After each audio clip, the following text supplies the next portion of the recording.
Terracotta Daughters est un projet qui met en lumière une problématique sociologique qui est le déséquilibre homme-femme en Chine et dans le monde. C'est un projet qui est en plusieurs parties, en plusieurs volets. Les premiers volets, Holy Daughters et Holy River, se sont passés en Inde où il y a cette même problématique. C'est une problématique qui existe aussi en Europe par exemple et dans le monde entier. Simplement, l'échelle démographique de l'Inde et de la Chine, qui sont un tiers de la population mondiale, m'a fait décider de créer des projets spécifiques pour ces deux pays. Donc le projet Terracotta Daughters qui s'est passé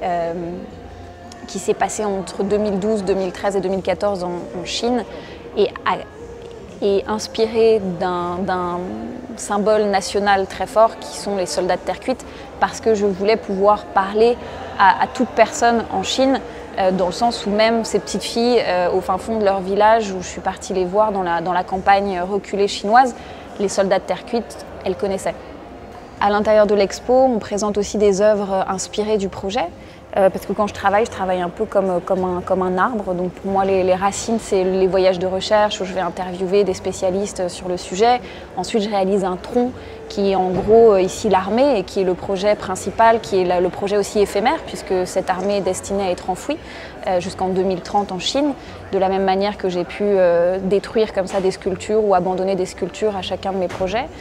Et ensuite, les branches sont des œuvres inspirées de ce projet. En fait, les Terracotta Daughters vont voyager à travers le monde. Après une exposition qui s'est passée à Shanghai en septembre 2013, j'ai décidé de leur faire voir le monde avant de les enfouir en Chine jusqu'en 2030. Et du coup, il y a eu un stop à Paris.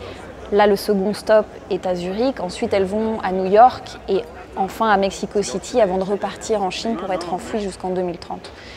Et Zurich, je pense, est un arrêt important dans ce voyage, puisqu'aussi Zurich est la ville où les soldats de terre cuite ont été exposés en Europe pour la première fois.